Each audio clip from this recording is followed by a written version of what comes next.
একদা একটি গ্রামে ওমর ফারুক নামে একটি ছেলে বাস করত। খুব ছোটবেলায় ওমর ফারুকের বাবা মারা যান। তখন তার বয়স মাত্র 8 বছর। আর তার মায়ের একটি দুরারোগ্য অসুখ ধরা পড়ে। এই অসুখের চিকিৎসার খরচ বেশ ব্যয়বহুল ছিল। ওমর ফারুকের পক্ষে ঔষধের টাকা জোগাড় করা বেশ কঠিন হয়ে যাচ্ছিল। আর তাই তার মা প্রচন্ড ব্যথায় কাতরাতে থাকত। আর পারছি না বাবা, এত কষ্ট সহ্য করার আগে আল্লাহ তাআলা তুমি আমাকে এই দুনিয়া থেকে বিদায় দাও। এমন কথা মুখে এনো না মা। তুমি ছাড়া এই পৃথিবীতে আমার কেউ নাই। খুব ছোটবেলায় আব্বাজান আমাকে ছেড়ে চলে গেছেন। এখন যদি তুমিও আমাকে ছেড়ে চলে যাও, তাহলে আমি কাকে নিয়ে বাঁচব? তোর দুঃখ কষ্ট আমি আর সহ্য করতে পারছি না বাবা। প্রতিদিন আমার ওষুধের জন্য তোকে কত রকম কাজ করতে হয়। এই সময় তোর স্কুলে যাওয়া উচিত, আর তুই আমার জন্য কত কিছু করছিস। এইসব ব্যাপারে তোমাকে ভাবতে হবে না মা। আমি তোমার দায়িত্ব নিয়েছি। তুমি আমার আম্মা, আর তোমার পায়ের নিচে আমার বেহেশত। আমি তোমার জন্য সব কিছুই করতে পারি। তুমি কোনো চিন্তা করো না। আজকে আমি তোমার জন্য একজন ভালো ডাক্তার সাথে করে নিয়ে আসব। কিন্তু বাবা, ডাক্তার যে সাথে করে নিয়ে আসবি, তোর কাছে তো কোনো টাকা পয়সাও নেই। এই ডাক্তারের টাকা তুই কোথা থেকে শোধ করবি? তোকে কিছুই করতে হবে না, শুধুমাত্র মহান আল্লাহ তাআলার উপর ভরসা রাখ। যদি আমার হায়াত থাকে তাহলে আমি এমনিতেই বাঁচবো। মহান আল্লাহ তাআলা ওষুধের মাধ্যমেই তোমার শেফা দান করবে। তুমি একটু ধৈর্য ধরো, আমি দেখি কি করা যায়। হে আল্লাহ, আমার এই ছোট্ট ছেলেটাকে তুমি কেন এত পরীক্ষার মধ্যে ফেলেছ? যেই সময়টাতে ওর স্কুলে যাওয়ার কথা, বন্ধু বান্ধবদের সাথে খেলার কথা, সেই কিনা আমার চিকিৎসার টাকা জোগাড় করার জন্য এখানে সেখানে ঘুরে বেড়াচ্ছে। তুমি ওকে দয়া করে রক্ষা করো। তোমার দোয়ায় সব কিছু মা। আর মহান আল্লাহ তাআলার রহমত থাকলে আমি সব কিছুই করতে পারবো। ওয়ালাইকুম আসসালাম ডাক্তার সাহেব। আমি আপনার কাছে অনেক বিপদে পড়ে এসেছি। আমার মায়ের শরীর অনেক খারাপ। দয়া করে আমার সাথে একটু চলুন। তোমার আম্মার নাম আয়েশা বেগম, তাই না? তোমার আব্বা আমার খুব ভালো বন্ধু ছিলেন। কি হয়েছে তোমার আম্মার? ডাক্তার চাচা, আমার আব্বা খুব ছোটবেলায় মারা গেছেন। আপনি তো সব কিছুই জানেন। আব্বা মারা যাওয়ার কিছুদিন পর থেকেই আমার মা প্রচণ্ড অসুস্থ। তার শ্বাস নিতে অনেক কষ্ট হয়। আসলে তোমার আম্মাকে ভালোভাবে পরীক্ষা নিরীক্ষা না করে কিছুই বলা যাবে না। আমি তোমার সাথে তোমার আম্মাকে দেখতে যাব। আপনাকে অনেক ধন্যবাদ চাচা, কিন্তু আপনাকে একটা কথা আমি আগেই বলে দিচ্ছি। এই মুহূর্তে আমার কাছে কোনো টাকা পয়সা নেই। তবে মহান আল্লাহ তাআলার কসম, আমি যেভাবেই হোক আপনার এই টাকা শোধ করে দেব। তোমার বুদ্ধিমত্তার প্রশংসা করছি। মহান আল্লাহ তাআলা তোমার সহায় হন। তোমার টাকা পয়সার আমার প্রয়োজন নাই। আমি তোমার আম্মাকে বিনামূল্যে চিকিৎসা প্রদান করব ইনশাল্লাহ। দোয়া করি তোমরা যে দুঃসময়ের মধ্যে দিয়ে যাচ্ছ তা যেন খুব দ্রুতই কাটিয়ে উঠতে পারো। এরপর ডাক্তার ওমর ফারুকের আম্মাকে দেখতে গেলেন। ও আল্লাহ, আপনাকে দেখে তো ভয়ঙ্কর অসুস্থ মনে হচ্ছে। আসসালামু আলাইকুম ডাক্তার ভাই, আপনি এসেছেন। আমি অনেক খুশি হয়েছি। বেশ কয়েকদিন ধরে আমি ভয়ঙ্করভাবে অসুস্থ হয়ে পড়েছি। তাই তো দেখতে পাচ্ছি। প্রাথমিক অবস্থা দেখে যেটা মনে হচ্ছে আপনার ফুসফুসে বড় ধরনের কোনো সমস্যা হয়েছে। ডাক্তার চাচা, কি কি চিকিৎসা প্রদান করলে আমার আম্মাজান দ্রুত সুস্থ হয়ে উঠবেন? দ্রুত জানান। আমি যেভাবেই হোক আমার আম্মার জন্য টাকা জোগাড় করব। তুমি এত ছোট একটা ছেলে, এতগুলো টাকা কোথায় পাবে? আপনি এ ব্যাপারে কোনো চিন্তা করবেন না। আমি যেভাবেই হোক আমার আম্মাজানকে সুস্থ করেই তুলব। পরীক্ষা নিরীক্ষা করতেই প্রায় 1010 টাকা লাগবে। তবে আমি কথা বলে কিছু টাকা কমিয়ে দিতে পারি। তুমি কোনো চিন্তা করো না, আমি সব সময় তোমার পাশে থাকবো ইনশাআল্লাহ। মহান আল্লাহ তাআলা তোমার উপর রহমত বর্ষণ করুক। মায়ের চিকিৎসার টাকা জোগাড় করতে ওমর ফারুক মারাত্মকভাবে চিন্তায় পড়ে গেল। সে কিছুতেই বুঝতে পারছিল না কিভাবে এতগুলো টাকা জোগাড় করা সম্ভব। সে একটা গাছের নিচে বসে বসে চিন্তা করছিল। আরে ওমর ফারুক, তোমাকে এত বেশি চিন্তিত দেখাচ্ছে কেন? কোনো সমস্যা থাকলে আমাকে খুলে বলতে পারো।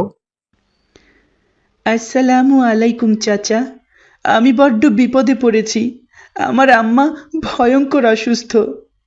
হায় আল্লাহ, তা কি হয়েছে তোমার আম্মুর? ডাক্তার চাচাকে বাড়িতে নিয়ে গিয়েছিলাম। তিনি বলেছেন পরীক্ষা নিরীক্ষা করার পর জানা যাবে কি হয়েছে। তবে ধারণা করা হচ্ছে তার ফুসফুসে কোনো সমস্যা রয়েছে। এখন পরীক্ষা করতেই প্রায় 1010 টাকা লাগবে। টাকাটা জোগাড় করতে গিয়ে আমি হিমশিম খেয়ে যাচ্ছি। আচ্ছা ঠিক আছে বাবা, তুমি কোনো দুশ্চিন্তা করো না। এখানে 1010 টাকা আছে। তুমি আপাতত এই টাকাটা নিয়ে তোমার মার চিকিৎসা শুরু করো। আমি অত্যন্ত দুঃখিত চাচা, এই টাকাটা আমি কোনো অবস্থাতেই নিতে পারবো না। হাত পেতে টাকা নিলে সেটা ভিক্ষাবৃত্তি হয়। আর আমাদের মহানবী হজরত মোহাম্মদ সাল্লাল্লাহু আলাইহি ওয়াসাল্লাম ভিক্ষা করতে না করেছেন। আপনি যদি দয়া করে আমাকে কোনো একটা কাজের ব্যবস্থা করে দিতে পারতেন, তাহলে আমি আমার মায়ের চিকিৎসা করাতে পারতাম। তোমার সততায় আমি অনেক মুগ্ধ হয়েছি। মহান আল্লাহ তাআলা তোমার উপর রহমত করুক। আপাতত আমার কাছে একটা কাজ আছে। এটা হচ্ছে আমার দোকানে সাহায্য করা। তুমি যদি সাহায্যকারী হিসেবে আমার দোকানে কাজ করতে চাও, তাহলে আমাকে জানাতে পারো। আপনাকে কি বলে যে ধন্যবাদ দিব বুঝতে পারছি না। এই মুহূর্তে যে কোনো কাজই আমার কাছে অনেক দামি। দয়া করে আপনার দোকানের একটা কাজের ব্যবস্থা করে দিন আমাকে।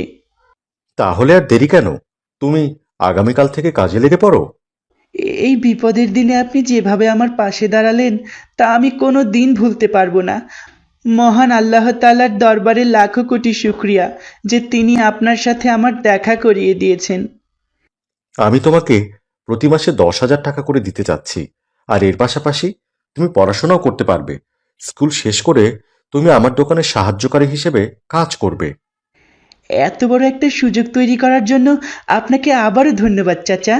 আমি এখন আসি, আমার আম্মাকে এই খবরটা দিয়ে আসি, তিনি অনেক খুশি হবেন। এরপর ওমর ফারুক অত্যন্ত খুশি মনে তার মায়ের কাছে খবরটি পৌঁছে দিতে গেল। আম্মাজান, আম্মাজান, আসসালামু আলাইকুম। আজকে আমি আপনার জন্য অনেক বড় একটা সুখবর নিয়ে এসেছি। তোমাকে দেখে তো অনেক আনন্দিত মনে হচ্ছে। তা কি হয়েছে বাবা? আম্মাজান, আপনার কি আব্বার বন্ধু কালাম চাচার কথা মনে আছে? ছোটবেলায় তিনি আমাকে অনেক স্নেহ করতেন। হ্যাঁ হ্যাঁ, অবশ্যই মনে আছে। কালাম ভাই আমাদের বাড়িতে অনেক এসেছেন। তোমাকে তিনি ছোটবেলায় খুবই আদর করতেন। আজকে যখন আমি বিষণ্ণ মনে গাছের তলায় বসেছিলাম, তখন কালাম চাচার সাথে দেখা। তিনি আমার কাছে জানতে চাইলেন আমার মন কেন খারাপ। তারপর আমি তাকে বললাম,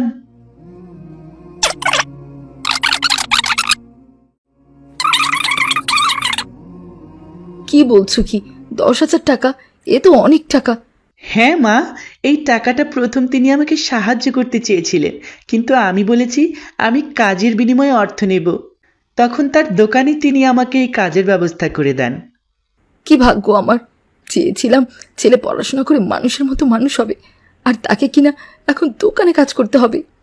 তুমি কোনো চিন্তা করো না, কালাম চাচা বলেছেন পড়াশোনার পাশাপাশি আমি কাজটা করব, সুতরাং এতে পড়াশোনার আমার কোনো ক্ষতি হবে না। মাশাল্লাহ, এইটা জেনে অন্তরটা আনন্দে পুলকিত হয়ে গেল। কালাম সাহেব কোনো সাধারণ মানুষ নন, তিনি একজন ফেরেশতা তুল্য। মহান আল্লাহ তাআলা তার উপর রহমত বর্ষণ করুক। আগামীকাল থেকে তার দোকানে কাজ শুরু করব, আর 1 মাস পর বেতন পাওয়ার সাথে সাথেই তোমার চিকিৎসা শুরু হবে।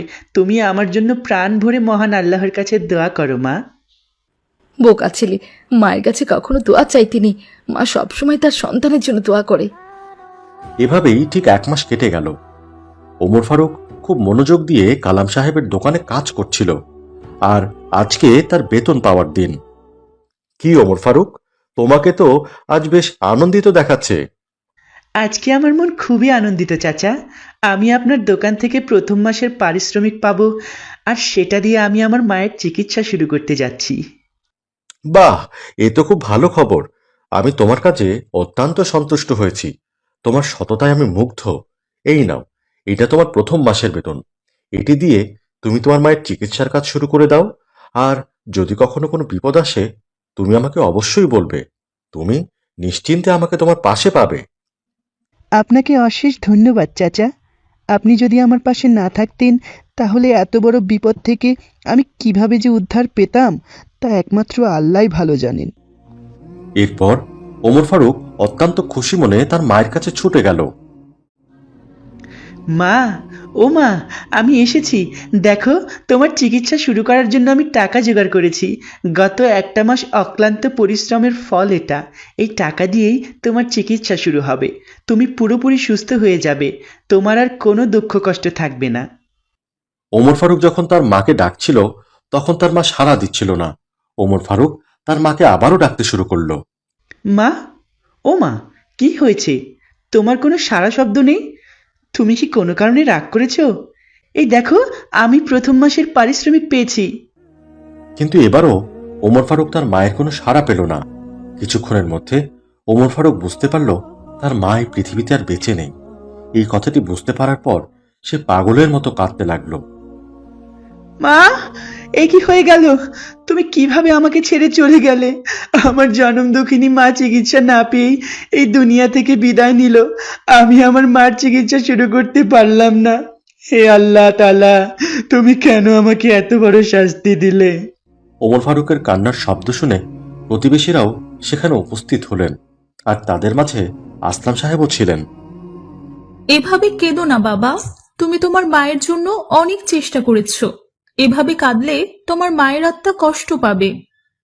হ্যাঁ ওমর ফারুক, নিজের প্রিয়জন যদি এভাবে কাঁদে তাহলে তার আত্মা অনেক কষ্ট পায়। নিশ্চয় তোমার মা জান্নাতবাসী হবেন। আমার শুধু একটাই দুঃখ, আমাকে বড় করার জন্য মা কত কষ্ট করেছেন, আর শেষে কিনা বিনা চিকিৎসায় মাকে বিদায় নিতে হলো। এরপর সবাই মিলে ওমর ফারুকের মায়ের দাফন সম্পন্ন করল। এভাবেই পৃথিবী থেকে একজন চির দুঃখিনী মা বিদায় নিলেন। ওমর ফারুক তার মায়ের কবরের পাশে দুহাত তুলে আল্লাহর কাছে দোয়া করতে থাকলেন এবং কাঁদতে থাকলেন।